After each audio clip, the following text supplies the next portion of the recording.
Hello बच्चों, मैं हूं आपका दोस्त डॉक्टर चंद्रकांत और आप देख रहे हैं elite academy YouTube channel. And today's topic is coordinate geometry. ये हम नया चैप्टर शुरू करने जा रहे हैं which is useful for JEE main advance CET of all the states. And actually this chapter is particularly from 11th standard in some of the state, some part of this chapter is included in 12th standard. So this is lecture number 1।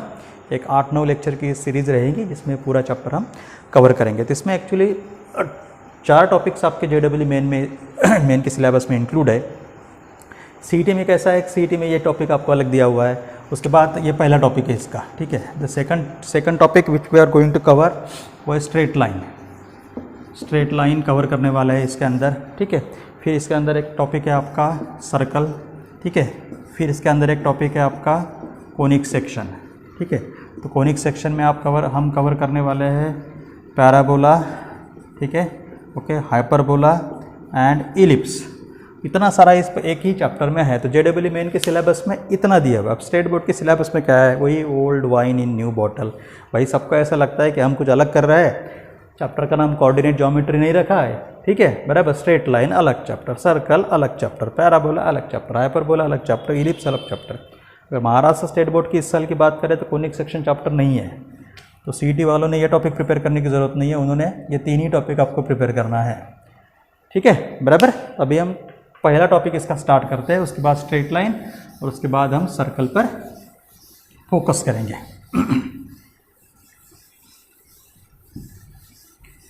चलो, तो मैं जो भी यहाँ पे note लिखवा के देता हूँ ना, वो रजिस्टर में प्रॉपर लिखो। अगर आप सच में ऑनलाइन पढ़ाई करना चाहते हो, आपके पास उतने रिसोर्स अवेलेबल नहीं है, महंगे कोचिंग क्लासेस की फ़ीस देना नहीं चाहते हो, तो जहाँ पे जो भी मैं लिख के दे रहा हूँ उसी को सीरियसली रजिस्टर में नोट डाउन करो। एक क्वेश्चन बैंक लेने की, फिर उसके बाद उस क्वेश्चन बैंक को सॉल्व करने की कोशिश करो। डिफ़िकल्टीज आती है तो चैनल पे कमेंट्स बॉक्स है, आप अपना नंबर भी छोड़ सकते हो या फिर मेरा नंबर भी दिया हुआ है, आप मुझे कॉल कर सकते हो। तीनों लिंक हमारी दी हुई है, टेलीग्राम ग्रुप की लिंक दी हुई है, आप उसमें आपकी डिफ़िकल्टी भी डाल सकते हो। तो number of options are there, ठीक है। ज़रूरी नहीं है कि आप फिज़िकली यहाँ पे आके ही कवर करो। मोस्ट ऑफ द स्टूडेंट, कुछ स्टूडेंट्स मेरे बिहार से भी है, कुछ स्टूडेंट महाराष्ट्र नागपुर से भी है, ठीक है, वर्धा से भी है, अमरावती से है। तो अभी हम ऑनलाइन जब पढ़ाई कर रहे हैं तो इन चीज़ों का भी आप फ़ायदा उठाओ। You can gain the knowledge from any place, कहीं से भी आप नॉलेज गेन कर सकते हो। बहुत नॉलेज भरा हुआ है, आप उसको किस तरीके से लेते हो और आपका लेवल ऑफ सीरियसनेस कितना है, इस पर डिपेंड करता है। वो ये नहीं बोल सकता है कि मेरे पास पैसे नहीं है तो मैं ये नहीं कर सकता। नो, आपके पास जिद होनी चाहिए, ये मुझे करना है। If you are really determinant to if you want to score the good, if you want to score in the JEE और इन एडवांस, बस ठान लो और इन चीज़ों को परफेक्टली सॉल्व करो। मैं आपके बाकी चांस की तरह टाइम पास करके यहाँ पे क्वेश्चन सॉल्व नहीं करवा दे रहा हूँ, ठीक है। एक पर्टिकुलर जैसा मैं लाइव पढ़ा रहा हूँ, ऑफलाइन भी पढ़ाता हूँ बच्चों को, उसी तरीके से ऑनलाइन पढ़ा रहा हूँ। यहाँ पे कुछ ज़्यादा मैं नौटंकी नहीं कर रहा हूँ, ठीक है, या फिर मैं बहुत बड़ा एक्टर नहीं हूँ कि यहाँ पे नौटंकी। I am a teacher and I want to be a teacher only. तो उसी तरीके से मैं यहाँ पे पढ़ाता हूँ। अगर आप स्टूडेंट हो तो स्टूडेंट के जैसे ही करो, स्टूडेंट के जैसे उसको प्लीज़ फॉलो करो, नोट को रजिस्टर में प्रॉपर लिखो, सब आपको समझ में आ जाएगा। तो जब शुरुआत करते हैं हम कार्टेशियन कोऑर्डिनेट सिस्टम में। तो कार्टेशियन कोऑर्डिनेट सिस्टम बेसिकली 2-3, वैसे तो देखा जाए तो पहले तो सिंगल डायमेंशन सिस्टम से शुरू होता है, सिंगल डायमेंशनल सिस्टम, फिर रहता है 2 डायमेंशन सिस्टम और फिर आता है आपका 3 dimension system. Single dimension system में क्या होता है, जैसे फॉर एग्जांपल एक स्ट्रेट लाइन है, ये आपका ओरिजिन हमने समझा, ठीक है। जैसे कोई भी हम एड्रेस बताते हैं, फॉर एग्जांपल अगर हम इलाइट एकेडमी का हम एड्रेस बताते हैं तो यह है आरवी नाका, इसको हमने ओरिजिन बोला, ठीक है। भाई यहाँ से आप सीधा नॉर्थ ये आपका, ये सपोज ईस्ट डायरेक्शन है, इस डायरेक्शन में इतना किलोमीटर सीधा चले आओ, 400 मीटर चले आओ अरविनाका से, तो आपको इलाइट एकेडमी मिल जाएगा, ठीक है, बराबर। तो ये सिंगल डायमेंशन सिस्टम है जिसमें आप एक डायमेंशन में ही जा रहे हो, आइदर हॉरिजॉन्टल और आइदर वर्टिकल। तो इसमें आप एक कोऑर्डिनेट बताते हो, एक तो वो एक्स कोऑर्डिनेट बताते हो, हॉरिजॉन्टल है तो एक्स कोऑर्डिनेट, या फिर वर्टिकल है तो, और वर्टिकल है तो वाई कोऑर्डिनेट। 2 डायमेंशन सिस्टम में क्या है, 2 डायमेंशन सिस्टम में आप 2 कोऑर्डिनेट बताते हो, ये आपका एक्स एक्सिस हो गया, आपका वाई एक्सिस हो गया। जब कोई भी पॉइंट में ग्राफ पेपर पर आप 10th में प्लॉट करते हो तो आप ऐसे सपोज लिखते हो 2,3, तो इसका मीनिंग समझते हो। इसका मीनिंग ये है, इसको हम पहले जो लिखते हैं उसे हम x कोऑर्डिनेट बोलते हैं and this is second one which is known as y coordinate. इसका मीनिंग ये होता है कि आपका जो हॉरिजॉन्टल डिस्टेंस है वो है आपका x कोऑर्डिनेट। हॉरिजॉन्टल डिस्टेंस कितना बोला मैं यहाँ पे 2, और ये जो आपका वर्टिकल डिस्टेंस है वो है कितना आपका 3, वो है आपका y कोऑर्डिनेट। तो x का मीनिंग होता है horizontal distance from the origin और y का मीनिंग होता है vertical distance from the origin. समझ में आया? ठीक है, यह है आपका 2 डायमेंशन सिस्टम। अब 3 डायमेंशन सिस्टम अभी पढ़ने की ज़रूरत तो नहीं है, फिर भी बता देता हूँ आपको। 3 डायमेंशन सिस्टम में 3 एक्सिस होते हैं, 3 डायमेंशनल सिस्टम, ठीक है, बराबर। एक है आपका x एक्सिस, एक है आपका y एक्सिस और एक होता है आपका z एक्सिस। अब कोई पॉइंट हम प्लॉट करते हैं तो उसके 3 कोऑर्डिनेट जैसे 2, 3, 4। इसका मीनिंग ये होता है कि इस पॉइंट का along the x horizontal distance ये है 2, वर्टिकल डिस्टेंस ये है 2 और अलॉन्ग द जेड एक्सिस इसका डिस्टेंस है 4। ठीक है, मतलब अगर आपको एग्जांपल दूँ तो वो इस तरीके का है this is the horizontal axis x, this is the vertical axis y, और तीसरा जो एक्सिस होता है ये थर्ड एक्सिस है, ये जेड एक्सिस है, जो इस एक्स वाई प्लेन को, ये एक्स एक्सिस ये वाई एक्सिस, ये हो गया हमारा एक्स वाई प्लेन। इस एक्स वाई प्लेन को ये परपेंडिकुलर होता है, ये देखो this is perpendicular, look like this, this is x axis y axis, this is z axis. तो ऐसा रहेगा, ये this is x axis, this is y axis, बराबर, और ये रहेगा आपका जेड एक्सिस। ऐसा बाहर निकलेगा। अभी हम बोर्ड पे ऐसा बाहर डायग्राम तो नहीं निकाल सकते ना, समझ रहे हो ना मेरी बात को? ठीक है, तो इसमें 3 डायमेंशन देने की ज़रूरत होती है। 3 डायमेंशन सिस्टम आपके सिलेबस में है, लेकिन अभी वो 12th में है, तो 12th में आप ये सब टॉपिक स्टडी करेंगे। तो अभी हम 2 dimension system, single dimension system, उस पर ही फोकस करेंगे। ठीक है, तो ये हमारा पॉइंट नंबर 1 था, इसको अच्छे से लिख लेना। और मैं फिजिकली उसी चीज़ पर फोकस कर रहा हूँ। मैं बार बार एग्जांपल देता हूँ आपको कि गाय दूध भी देती है और गोबर भी देती है, तो हमें उसमें से अभी क्या लेना है, फिलहाल दोनों भी यूज़फुल है, लेकिन अभी यूज़फुल हमारे लिए दूध है तो उस पर फोकस करो और गोबर पर थोड़ा सा बाजू में करो। मतलब 100 चीज़ें सीखनी है इस चैप्टर में, ओके, लेकिन JEE मेन और CET में कौन सा पार्ट आ रहा है, 10 चीज़ें आ रही ना, उन 10 चीज़ों पे फोकस करो, बाकी चीज़ों को थोड़ा सा बाजू में रखो अभी फिलहाल। ठीक है, बराबर, ये हो गया नंबर 2। तो हम 2 डायमेंशन सिस्टम में देखा कि 2 डायमेंशन सिस्टम में एक्स एक्सिस है आपका, ये वाई एक्सिस है, ओके, ये negative part of x axis है और ये नेगेटिव पार्ट ऑफ आपका वाई एक्सिस। इतना आपको 10th में हो चुका है। This is what we called origin. तो ओरिजिन का कोऑर्डिनेट होता है 0, 0, मतलब इसका एक्स कोऑर्डिनेट 0 है और वाई कोऑर्डिनेट भी आपका 0 है। ठीक है, बराबर। ये क्वाड्रेंट सिस्टम है, ये जो एक्स एक्सिस वाई एक्सिस ये 4 पार्ट में डिवाइड कर दिया। This is what we call the first quadrant, this is what we call the second quadrant, this is what we call the third quadrant and this is what we call the fourth quadrant. ऐसे आपके 4 quadrant होते हैं, बराबर। यहाँ पे हम जो भी लिखते हैं ये पॉजिटिव है, ये पॉजिटिव, इधर कोऑर्डिनेट नेगेटिव आएगा, इधर कोऑर्डिनेट नेगेटिव आएगा। मतलब यहाँ पे अगर 2,3 है, ठीक है, यहाँ पे जो पॉइंट रहेगा उसका x कोऑर्डिनेट नेगेटिव आएगा, y कोऑर्डिनेट पॉजिटिव आएगा। यहाँ पे दोनों भी नेगेटिव आएंगे, -2, -3। यहाँ पे क्या आएगा, x पॉजिटिव आएगा और y आपका नेगेटिव आएगा। समझ रहे हो, बराबर। तो फर्स्ट क्वाड्रेंट में दोनों पॉजिटिव, सेकंड क्वाड्रेंट में x negative, y positive, third quadrant में x नेगेटिव, y भी नेगेटिव, और फोर्थ क्वाड्रेंट में x पॉजिटिव और y नेगेटिव। तो ऐसा 4 कोऑर्डिनेट सिस्टम आपके सिलेबस में है। अब इसे सबसे इम्पोर्टेंट पॉइंट इसमें जो है इसे बोला जाता है Cartesian coordinate system. Cartesian coordinate system में हम क्या करते हैं, किसी भी पॉइंट को लोकेट करने के लिए we just mention the horizontal distance which is x coordinate and vertical distance.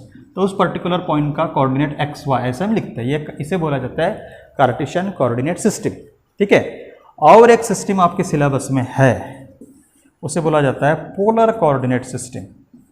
Polar coordinate system जिसे बोला जाता है polar coordinate system. Polar coordinate system में क्या होता है, पोलर कोऑर्डिनेट सिस्टम में we mention the distance from the origin. ये ओरिजिन है, यहाँ से डिस्टेंस मेंशन किया वो है r।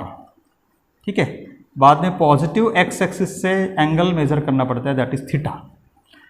तो अगर आपको इस पॉइंट तक पहुंचना है तो 2 तरीके से पहुंच सकते हो। You can either travel horizontally then vertically, ये हमारा हॉरिजेंटल डिस्टेंस, वर्टिकल डिस्टेंस मतलब ये एक्स वाई कोऑर्डिनेट हो गया। इसे बोला जाता है Cartesian coordinate system. This is called Cartesian coordinate system. अब पोलर में क्या होता है कि पोलर में ऐसा है कि भाई आप यहाँ पे खड़े रहो, ये डिस्टेंस आपको पता है, ठीक है, थीटा एंगल से टर्न हो तो भी आप डायरेक्टली यहाँ पे जा सकते हो। तो पोलर कोऑर्डिनेट सिस्टम में डिस्टेंस आर और एंगल थीटा उसे मेंशन करना ज़रूरी है। ये पोलर कोऑर्डिनेट सिस्टम है। आर मतलब ये डिस्टेंस और थीटा मतलब ये एंगल, ठीक है। अब ये पोलर कोऑर्डिनेट सिस्टम और कार्टेशियन कोऑर्डिनेट सिस्टम में रिलेशन भी होता है। जैसे x मतलब कार्टेशियन कोऑर्डिनेट सिस्टम, तो x इक्वल टू होता है r cos थीटा और y इक्वल टू होता है r sin थीटा। मतलब आप पोलर को कार्टेशियन में कन्वर्ट कर सकते हो और कार्टेशियन को पोलर में, ठीक है। अगर हमने स्क्वेयरिंग एंड एडिंग अगर किए तो यहाँ से हमको x square plus y square is equal to r square common cos square theta plus sine square theta मिलेगा। तो यहाँ से हमें आर की वैल्यू मिल जाएगी cos square theta plus sine square theta मतलब 1। So you get here r square equal to x square plus y square, so r equal to under root x square plus y square. तो ये हो गया हमारा are का value, ठीक है, ये हो गया हमारा आर का वैल्यू। ओके, ठीक है। और थीटा का वैल्यू हम निकाल सकते हैं। इन दोनों को अगर हमें डिवाइड किया वाई अपॉन एक्स करो, वाई अपॉन एक्स करो, वाई अपॉन एक्स करो, आर कैंसिल हो जाएगा। You will get here sine theta upon cos theta, sine theta upon cos theta मतलब tan theta, tan theta is equal to y upon x, therefore theta tan उधर जाने के बाद उसे बोला जाता है इनवर्स, ठीक है। ये हो गया आपका theta equal to tan inverse of y upon x. तो इस तरीके से हम कार्टेशियन कोऑर्डिनेट सिस्टम को पोलर में और पोलर को कार्टेशियन कोऑर्डिनेट सिस्टम में कन्वर्ट कर सकते हैं, ठीक है। यहाँ तक आपको समझ में आ गया। अभी नेक्स्ट हम मूव करते हैं पॉइंट नंबर 6 की तरफ। पॉइंट नंबर 6 में हम देखेंगे डिस्टेंस बिटवीन 2 पॉइंट। अगर आपको कोऑर्डिनेट अगर पता है तो डिस्टेंस बिटवीन 2 पॉइंट कैसे निकाला जाता है, ठीक है, बराबर। मिड पॉइंट कैसे निकाला जाता है, सेक्शन फार्मूला। ये इसमें से कुछ चीज़ें आपको 10th स्टैंडर्ड में आप पढ़ चुके हो, 10th स्टैंडर्ड में ये पढ़ चुके हो आप, इसमें से कुछ चीज़ें, ठीक है, बराबर। तो वो आप जो पढ़ चुके हो, पॉइंट नंबर 6 हम देखेंगे distance formula. Distance formula, suppose for example एक ए पॉइंट है और दूसरा बी पॉइंट है।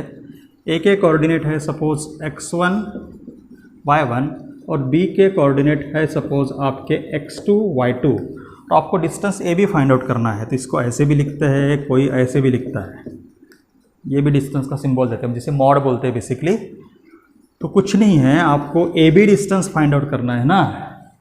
तो आप ए में से बी के कोऑर्डिनेट माइनस करो या फिर बी में से ए के कोऑर्डिनेट माइनस करो, कोई भी एक तरीका हम फिक्स करेंगे। तो जनरली मैं पढ़ाते वक्त ऐसे बोलूँगा कि ए बी फाइंड आउट करना है। अगर आपने ए बी लिखा तो बी में से ए का करो, क्योंकि ज़रूरी नहीं है, आप ए में से बी का भी कर सकते हो। चलो करो डिस्टेंस फार्मूला। तो क्या है इसका, सबसे पहले एक्स, तो यह है आपका x2 minus x1 square plus y2 minus y1 square. ये हो गया डिस्टेंस फार्मूला। डिस्टेंस फार्मूला में आप एक चीज़ पता करेंगे, आपको यहाँ पे दिखा होगा कि निगेटिव आंसर नहीं आ सकता। देखो अगर ये निगेटिव आता है तो स्क्वायर है पॉजिटिव हो जाएगा, अगर ये निगेटिव आता है तो square positive, positive positive addition positive. और अंडर रूट का एक्चुअली आंसर 2 आते हैं प्लस माइनस, लेकिन आपको पॉजिटिव लेना है because distance can not be negative. Coordinate can be negative, x coordinate negative हो सकता है लेकिन डिस्टेंस निगेटिव नहीं हो सकता। So ultimately you have to take only positive part. Okay, got it.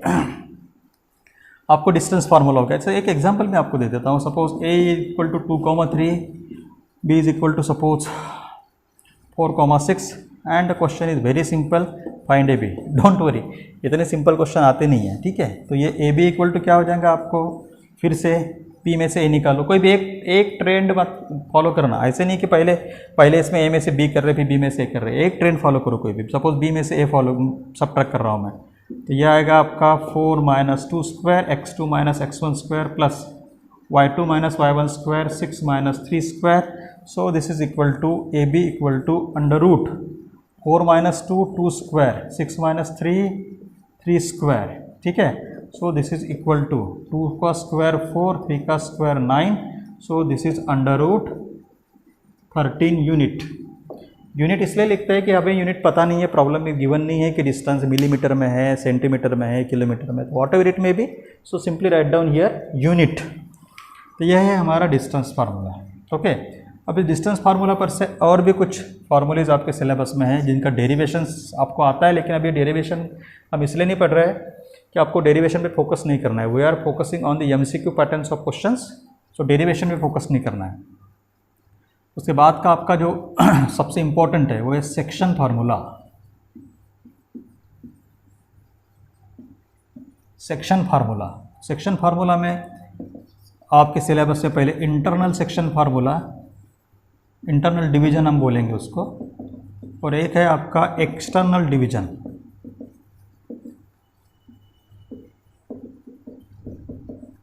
एक है आपका एक्सटर्नल डिवीजन, एक है इंटरनल डिवीजन और एक है आपका एक्सटर्नल डिवीजन। इंटरनल डिवीजन में क्या है बेसिकली, जैसे फॉर एग्जांपल देखो, सबसे पहले देखेंगे हम इंटरनल डिवीजन।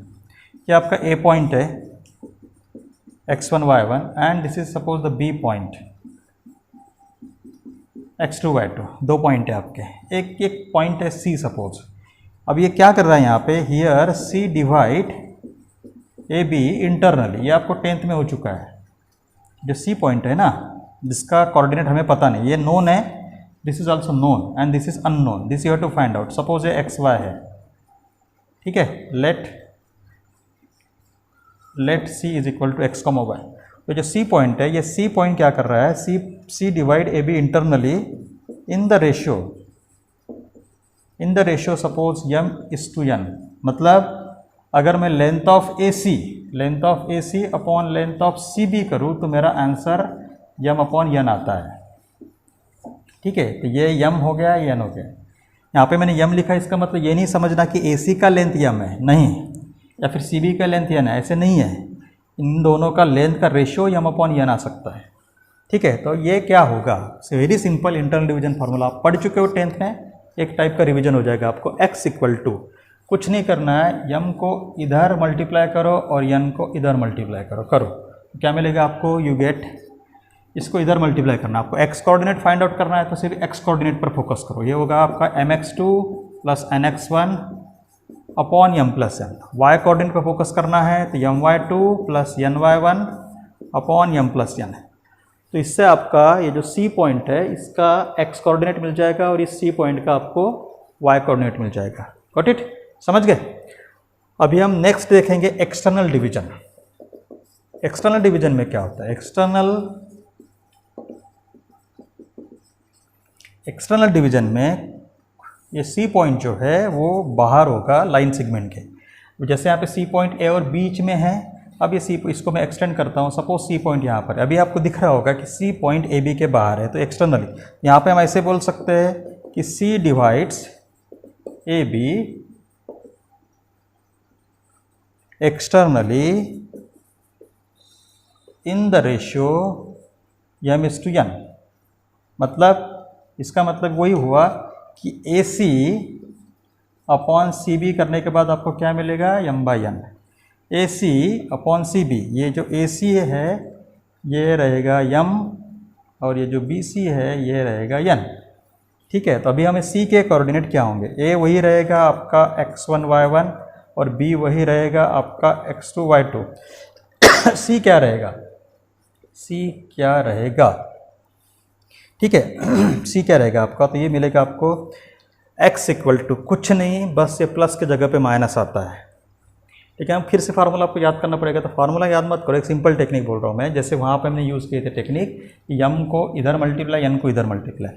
अभी यम तो यहाँ तक पहुँच गया, तो यम इधर है किधर है पता नहीं चलेगा, लेकिन यन पता है, यन का है BC क्यों, तो यन को मल्टीप्लाई करते वक्त, एक मिनट मैं आपको ये रेड पेन से समझा देता हूँ आपको। ये देखो, ये यन हो गया आपका, यन को इधर मल्टीप्लाई करो ए के साथ, तो फिर बी बचा तो इसको यहाँ मल्टीप्लाई करने का, समझ गए। यन के बारे में क्लियर है कि यन बी सी में है तो बी छोड़ देने का इधर क्रॉस में, जैसा यहाँ पे क्रॉस में करते हैं वैसा। ठीक है, तो देखो यम को मल्टीप्लाई करना है बी से, तो यहाँ पे आएगा आपका mx2, एक्सटर्नल है तो माइनस, और यन को इधर nx1 अपॉन यम माइनस यन। अब ये मत सोचना है कि यम बड़ा है कि यन बड़ा है तो क्या करूँ, नहीं, जो यहाँ पे यम लिखा है तो यहाँ पे यम ही आएगा, और y कोऑर्डिनेट क्या होगा आपका, y कोऑर्डिनेट होगा my2 minus n y1 upon m minus n। तो इंटरनल डिवीजन फार्मूला और एक्सटर्नल डिवीजन फार्मूला में डिफरेंस सिर्फ एक ही चीज़ का फार्मूले में, यहाँ पे प्लस आता है और यहाँ पे आता है आपको माइनस। तो आप एक बार देख लो, अगर कुछ डिफ़िकल्टी आती है तो मुझसे पूछो।